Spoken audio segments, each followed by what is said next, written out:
ಜ್ಯೋತಿಷಿ ಮಾತಿಗೆ ಹೆದರಿ 1 ಗಂಟೆ ತಡವಾಗಿ ಡಿಪೋದಿಂದ ಬಸ್ ತೆಗೆದ ಬಿಎಂಟಿಸಿ ಚಾಲಕ. ನೋಟಿಸ್ ಕೊಟ್ಟಾಗ ಬಂದ ಉತ್ತರ ಕೇಳಿ ಡಿಪೋ ಮ್ಯಾನೇಜರ್ ಸುಸ್ತು. ಹಾಗಾದ್ರೆ ಆ ಜ್ಯೋತಿಷಿ ಚಾಲಕನಿಗೆ ಹೇಳಿದ್ದೇನು? ಇದೆ ಈ ಹೊತ್ತಿನ ವಿಶೇಷ ಬಿಎಂಟಿಸಿ ಚಾಲಕನ ಜ್ಯೋತಿಷ್ಯ ಪುರಾಣ.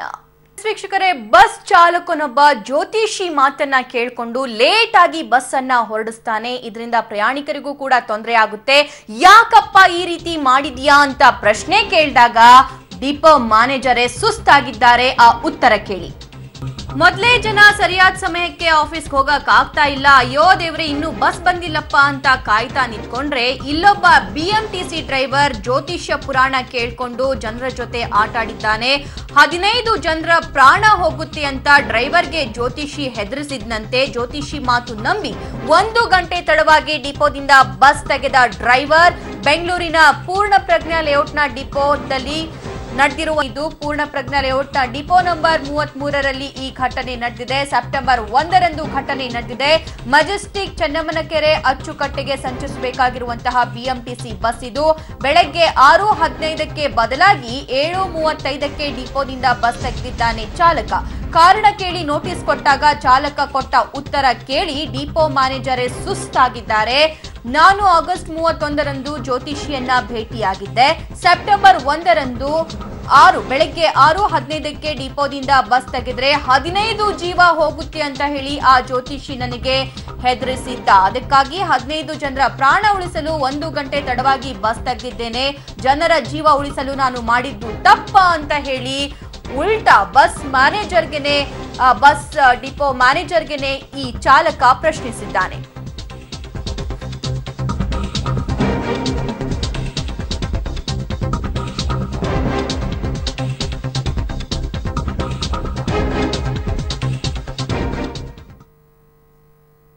ಏನ್ ಸರ್ ಅದು ಏನಾಯ್ತು? ಆಕ್ಚುಲಿ ಯಾರು ಜ್ಯೋತಿಷಿ ಹೇಳಿರೋದು? ಜ್ಯೋತಿಷ್ ಹಿಂಗೆ ಮೇಡಮ್, ಅವ್ರ ಹೆಸರು ತಪ್ಪಾಗಿದೆ. ಆದ್ರೆ ನಮ್ ಕಡೆ ಬೆಳಿಗ್ಗೆ 5:50ಕ್ಕೆ ನಾನು ಗಾಡಿ ಡಿಪೋ ಯಾವಾಗಲೂ ನಾರ್ಮಲ್ ಆಗಿ ವರ್ಕ್ ಮಾಡ್ತೀವಿ. ಮಾರ್ಗದರ್ಶನಕ್ಕೆ ಪಬ್ಲಿಕ್ ಸರ್ವಿಸ್ ಅಂತ ವರ್ಕ್ ಮಾಡ್ತೀವಿ.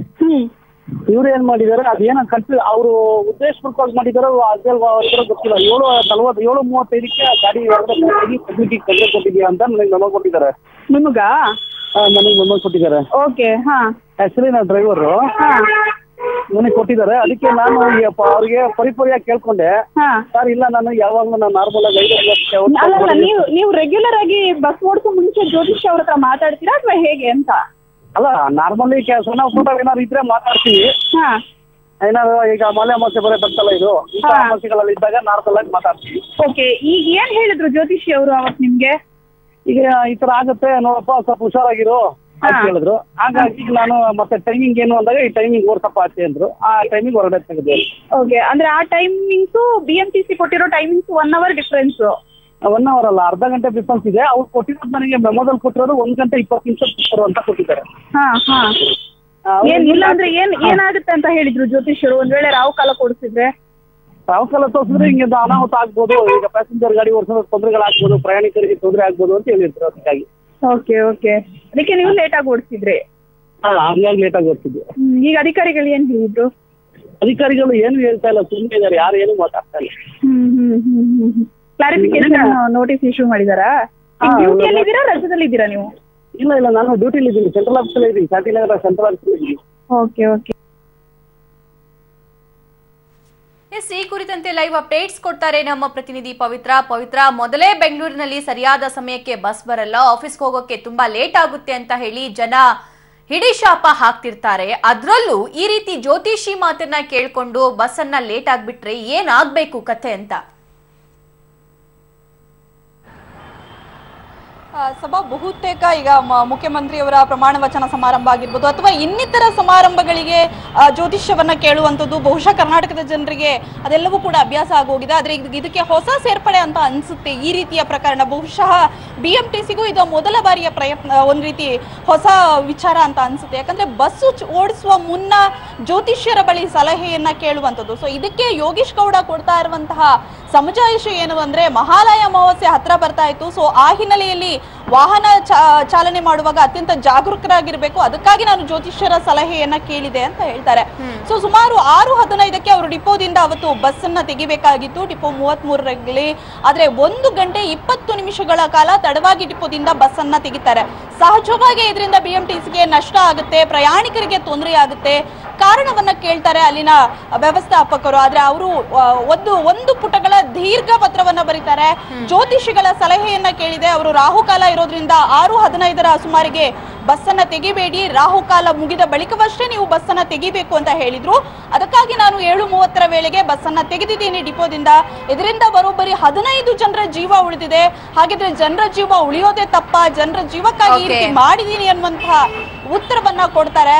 ಒಂದ್ ರೀತಿ ಇದನ್ನ ಮುಗ್ಧತೆ ಅನ್ಬೇಕು ಅಥವಾ ಈ ರೀತಿ ಮೂಢನಂಬಿಕೆಗೆ ಬಲಿಯಾಗಿ ಒಬ್ಬ ಡ್ರೈವರ್ ವರ್ತನೆ ನಿಜಕ್ಕೂ ಕೂಡ ಒಂದ್ ರೀತಿ ಅಚ್ಚರಿಯ ಪ್ರಕರಣ. ಪವಿತ್ರ, ಥ್ಯಾಂಕ್ ಯು ನಿಮ್ಮೆಲ್ಲ ಲೈವ್ ಅಪ್ಡೇಟ್ಸ್ಗೆ. ಇವಾಗ ಚಾಲಕ ಯೋಗೇಶ್ ಗೌಡ್ ಅವರು ನಮ್ಮೊಂದಿಗೆ ದೂರವಾಣಿ ಸಂಪರ್ಕದಲ್ಲಿದ್ದಾರೆ. ಸರ್ ನಮಸ್ತೆ. ನಮಸ್ಕಾರ ಹೇಳಿ ಸರ್, ಯಾವ ಜ್ಯೋತಿಷಿನ ಸಂಪರ್ಕ ಮಾಡಿದ್ರಿ? ಏನ್ ಹೇಳಿದ್ರು ಅವರು? ಜ್ಯೋತಿಷ ಅಂತ ಇಲ್ಲ ಮೇಡಮ್, ಅದು ನಾನು ಹಂಗೆ ಅವರು ನನಗೆ ಮೆಮೊ ಕೊಟ್ಟಿದ್ರಲ್ಲ, ಆ ಮೆಮೊ ಮೇಲೆ ನಾನು ಜನರಲ್ ಆಗಿ ಹಾಕಿದ ಇದಾಗಿದ್ದು ಅಷ್ಟೇ. ಏನಾಗಿದ್ದು ಸರ್? ಏನಾಗಿದ್ದು? ಗಾಡಿ ಲೇಟ್ ಆಗಿ. ಹಲೋ ಹಲೋ, ಏನಾಗಿದ್ದು ಸರ್? ಯಾಕೆ ನೀವು ಸರಿಯಾಗಿ ಮಾತಾಡ್ತಾ ಇಲ್ಲ ಯೋಗೇಶ್ ಗೌಡ ಅವರು? ನಮ್ಗೆ ನೋಟಿಸ್ ಬಂದಿತ್ತು, ಅದಕ್ಕಾಗಿ ಲೇಟ್ ಆಯ್ತು ಅಂತ ಹೇಳಿ ನಾನು ಯಾಕೆ ಲೇಟ್ ಆಯ್ತು ಅನ್ನೋದನ್ನ ಹೇಳ್ದೆ ಅಂತ ಹೇಳಿದ್ರು. ಆದ್ರೆ ಸರಿಯಾಗಿ ಮಾತಾಡ್ತಾ ಇಲ್ಲ, ಕ್ಲಾರಿಫಿಕೇಶನ್ ಮಾತ್ರ ಕೊಡ್ತಾ ಇಲ್ಲ. ಒಬ್ಬ ಜ್ಯೋತಿಷಿ ಮಾತನ್ನ ಕೇಳ್ಕೊಂಡು ಜ್ಯೋತಿಷಿ ಹೇಳಿರ್ತಾನಂತೆ, ನೀನ್ ಒಂದ್ ವೇಳೆ ರಾಹು ಕಾಲದಲ್ಲಿ ಗಾಡಿ ತೆಗೆದ್ರೆ 15 ಜನರ ಪ್ರಾಣ ಹೋಗುತ್ತೆ ಅಂತ ಹೇಳಿರ್ತಾನಂತೆ. ಇದೇ ಬೆದರಿಕೆಯಿಂದ 1 ಗಂಟೆ ತಡವಾಗಿ ಬಸ್ ಡಿಪೋದಿಂದ ಯೋಗೇಶ್ ಅವರು ಗಾಡಿಯನ್ನ ಹೊರಗಡೆ ತೆಗಿತಾರೆ. ಆದ್ರೆ ಪ್ರಯಾಣಿಕರು ಮಾತ್ರ ಪರದಾಡೋದು ತಪ್ಪಿಲ್ಲ.